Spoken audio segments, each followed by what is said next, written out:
अगर आप working population का हिस्सा हैं और आप यूपीएससी की तैयारी कर रहे हैं तो ये दोनों लोग के लिए ही ये वीडियो बनी है, क्योंकि रिसेंटली यहाँ पर इकोनॉमिक एडवाइजरी काउंसिल के द्वारा निकाले गए पेपर में ये पाया गया है कि यहाँ पे female labour force participation rate जो है उसमें बढ़त देखने को मिली है। तो ये एक अच्छा संकेत है, एक सोशल इंडिकेटर जो है वो पॉजिटिवली मूव करता हुआ दिख रहा है। और इस रिपोर्ट में क्लियरली हाईलाइट किया गया है, इस वर्किंग पेपर में क्लियरली हाईलाइट किया गया है कि कैसे एक सिग्निफिकेंट इंक्रीज देखा गया है female labour force participation rate में पिछले 5 सालों में स्पेशली। और यहाँ हाईलाइटेड बात यह है कि ये इंक्रीज जो है रूरल एरियाज में देखा गया है। Hello students, welcome to Charl academy. My name is Shubhangi Singh और आज हम बात करने वाले हैं कि कैसे ये female labour force participation rate जो है उसमें इंक्रीज देखा गया है, इसका इम्पैक्ट हमें क्या देखने को मिलेगा। और साथ ही साथ हम ये भी डिस्कस करेंगे कि आने वाले समय में ऐसे क्या मेजर्स और स्टेप्स लिए जा सकते हैं जिससे हमें ये फर्दर इन्हांसमेंट देखने को मिले विमेन एम्पावरमेंट में, और साथ ही साथ हमारे सोशल इंडिकेटर्स भी और बेहतर होते हुए दिखे। अगर हम लेबर फोर्स पार्टिसिपेशन रेट की बात कर रहे हैं स्पेसिफिकली फीमेल्स के लिए, तो यहाँ पे मैरिटल स्टेटस जो है, एज और चाइल्ड रियरिंग रिस्पॉन्सिबिलिटी की वजह से हमेशा ही ये देखा गया था कि लेबर फोर्स पार्टिसिपेशन में फीमेल्स का नंबर जो है वो लिमिटेड रहा है। और इस वक्त यहाँ पर देखने को मिल रहा है कि स्पेशली रूरल एरियाज में, वो भी स्टेट्स जैसे कि झारखंड और बिहार, उनमें यहाँ पर इंक्रीज आया है in female participation in the labour force. अब यहाँ पर अगर हम देखें नंबर्स क्या कह रहे हैं, नेशनल और रीजनल ट्रेंड्स क्या हैं, तो नेशनल लेवल पे rural female labour force participation rate जो है वो 24.6 से बड़ा नंबर चेंज करते हुए 41.5% हो गया है। और अगर अर्बन लैंडस्केप में बात करें तो यहाँ पर बहुत बड़ा चेंज तो देखने को मिला है, बट सिग्निफिकेंट 5% चेंज जो है यहाँ पर भी आया है। अब अगर हम बात करें कि रूरल एरियाज में ऐसे कौन से रीजन्स हैं जिनमें यहाँ पर बहुत रिमार्केबल ग्रोथ देखने को मिली है, तो यहाँ पे 233% ग्रोथ देखा गया है झारखंड में, और यहाँ पे 63% ग्रोथ देखा गया है बिहार में। नागालैंड में भी एक्सपीरियंस किया गया है राइज, जो कि ऑलमोस्ट 5% का है इन रूरल एरियाज इस ही ड्यूरिंग दिस पर्टिकुलर पीरियड। तो यहाँ पे रीजनल डिस्पैरिटीज तो हैं, अलग अलग रीजन में अलग अलग सब्सटैंशियल इंक्रीज देखा गया है, बट यहाँ पर सबसे बड़ा जो मार्क्ड रीजन है, यहाँ पर अगर हम अर्बन और रूरल की बात करें तो यहाँ पे रूरल एरियाज में पार्टिसिपेशन रेट का जो चेंज है वो कई गुना ज्यादा है as compared to urban areas. अब अगर अर्बन एरियाज की बात करें तो यहाँ गुजरात में एक काफी बड़ा चेंज देखा गया है ऑफ ऑलमोस्ट 10%, 16.2 से 26.4 हो चुका है। तमिलनाडु की अगर बात करें तो वहां पर भी 27.6 से 28.8% होता हुआ दिखा है। और यहाँ पर urban area specially in north east में एक इंक्रीज जो है देखा गया है, पर्टिकुलरली अमंग मैरिड विमेन। तो यहाँ पे जहां पे एक रिस्ट्रिक्टिंग फैक्टर देखा जाता था, मैरिटल स्टेटस जो था, इन रिपोर्ट्स के और इन ट्रेंड्स के आधार पर ये देखने को मिल रहा है कि जो रिस्ट्रिक्टिंग फैक्टर्स थे, जो लिमिटिंग फैक्टर्स थे, वो कम होते हुए दिख रहे हैं। साथ ही साथ अगर हम वेस्टर्न और सदर्न स्टेट्स की बात करें तो यहाँ पे रूरल एरियाज में ही इंक्रीज देखा गया है, रादर यहाँ पर इंक्रीज जो अर्बन एरियाज में है वो कंपैरेटिवली कम है। अगर हम वेस्टर्न और सदर्न स्टेट्स की बात करें, आंध्र प्रदेश में तो रादर अर्बन एरिया में डिक्लाइन देखा गया है with specifically women who have child rearing responsibilities।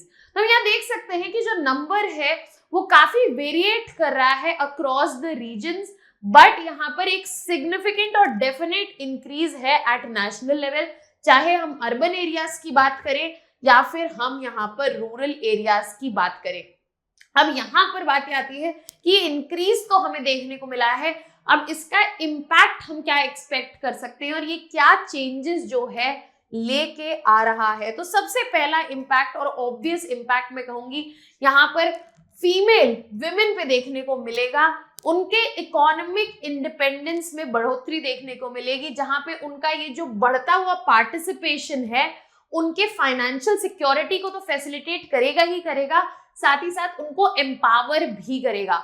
इसके अलावा यहाँ पर जो उनका सोशल स्टेटस है फीमेल्स का, उनके ये जो इकोनॉमिक रोल्स हैं या जो इकोनॉमिक पावर उनके पास आ रही है, उससे उनका सोशल स्टेटस भी इम्प्रूव होते हुए दिखेगा।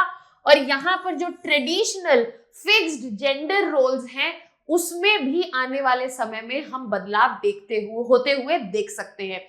इसके अलावा वर्क लाइफ बैलेंस के जो चैलेंजेस हैं यहाँ पर, क्योंकि ट्रेडिशनल जेंडर रोल्स फिक्स्ड है, जहां एक्सपेक्ट किया जाता है विमेन जो है house hold child rearing responsibilities लेंगी और जो मेल्स हैं मेन हैं वो यहाँ पर इनकम जनरेटिंग रिस्पॉन्सिबिलिटीज लेंगे।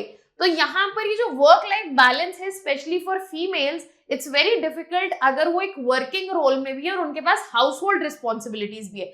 यहाँ पर जो इंक्रीज्ड पार्टिसिपेशन है वो ये इंडिकेट कर रहा है कि यहाँ पर उनके पास एक ऑल्टरनेटिव आएगा, क्योंकि आने वाले समय में एक सोशल स्टेटस में चेंज मिलेगा, ट्रेडिशनल जेंडर रोल्स में चेंज मिलेगा। तो एक्सपेक्टेड है कि वर्क लाइफ बैलेंस के जो चैलेंजेस हैं उन्हें भी मैनेज हो सकते हैं, उन्हें भी केटर किया जा सकता है। इसके अलावा अगर हम बात करें अगर इकोनॉमी पे इम्पैक्ट की, तो यहाँ पे एम्प्लॉयर्स और फॉर्मल इकोनॉमी पे हमें इम्पैक्ट देखने को मिलेगा, क्योंकि यहाँ विमेन पार्टिसिपेशन से रोल्स जो हैं यहाँ पर वर्कफोर्स में डाइवर्सिफाई होंगे और प्रोडक्टिविटी भी हमें इनहैंस होती हुई दिखेगी। तो यहाँ पर डायरेक्ट इम्पैक्ट जो है हमें इकोनॉमी में भी देखने को मिलेगा। इसके अलावा जो फैमिलीज हैं, अगर हम सोशल सेटअप में बात करें तो यहाँ पे इंक्रीज्ड हाउस होल्ड इनकम देखने को मिलेगी।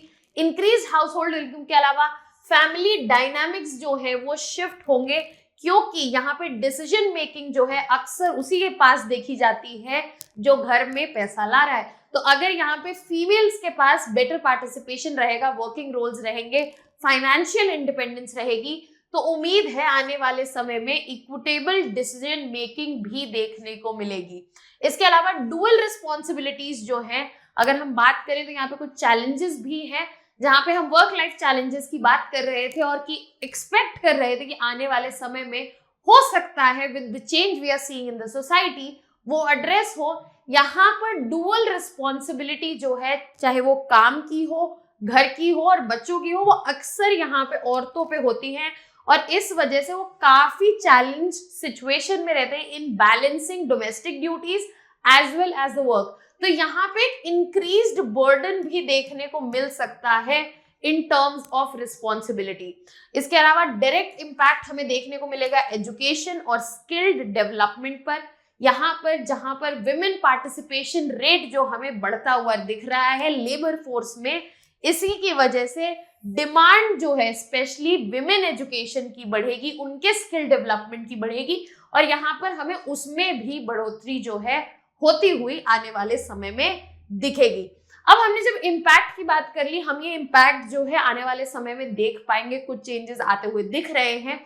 अब सवाल ये उठता है कि अगर ये हमें चेंजेस लाने हैं तो यहाँ पर हम और क्या कर सकते हैं, जिनसे हम फर्दर स्टेप्स कौन से ले सकते हैं जिससे यहाँ पे फीमेल इकोनॉमिक इंक्लूजन जो है फर्दर इम्प्रूव करे। तो यहाँ पे जरूरत है कि हम एक्सेस टू एजुकेशन और स्किल डेवलपमेंट जो है उसे इंश्योर करें। जो भी एजुकेशनल ट्रेनिंग है, वोकेशनल ट्रेनिंग है, स्पेशली इन रूरल एरियाज, उनको इंश्योर किया जाए ताकि यहाँ पर कोई डिक्रीज हमें आने वाले समय में ना दिखे इन terms of labour force participation rate. साथ ही साथ जरूरत है stem subject, science, technology, engineering and mathematic education जो है उसमें विमेन को प्रमोट करना, क्योंकि अगर आप डेटा नंबर्स देखेंगे तो specially at the level of higher education, तो यहाँ पर विमेन पार्टिसिपेशन जो है that is less than 20%, specially in science, technology and engineering mathematic education. इसके अलावा यहाँ पर जरूरी है कि इनके वर्क लाइफ बैलेंस और डुअल रिस्पॉन्सिबिलिटीज को जो है एड्रेस किया जाए।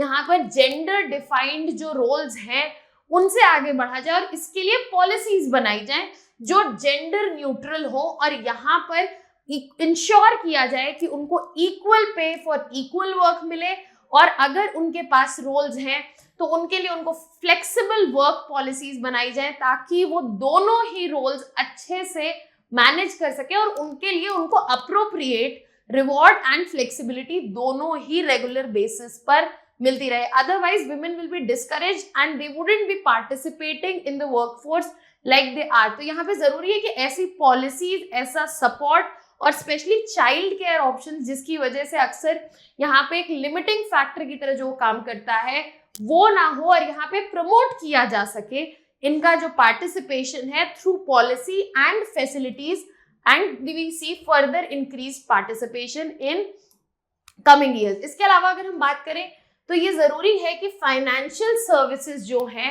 वो भी बढ़ाई जाए स्पेशली फॉर वुमेन। यहाँ पर फाइनेंशियल लिटरेसी जो है, आप देखेंगे जब भी फाइनेंशियल डिसीजन मेकिंग की बात होती है तो again it is gender defined, it is usually directed towards the main. It is important कि फाइनेंशियल लिटरेसी प्रोग्राम्स जो है वह विमेन के लिए लॉन्च किया जाए, और यहाँ पर इन लोगों का एक्सेस यहाँ पर क्रेडिट और लोन्स के लिए बढ़ाया जाए स्पेशली फॉर विमेन एंटरप्रेन्योर्स।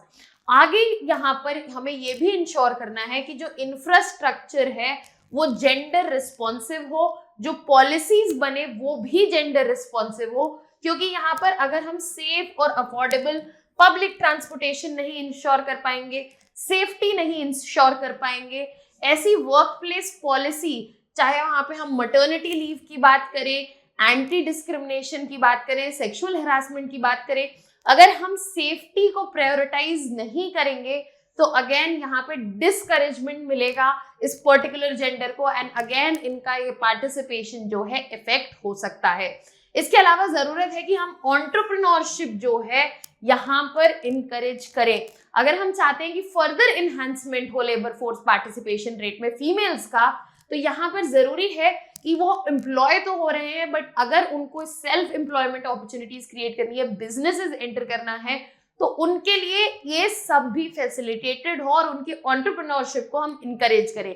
उसके लिए जरूरत पड़ेगी सपोर्ट की in terms of incentives, access to market, और साथ ही साथ ये किया जा सकता है by promoting and expanding self help groups.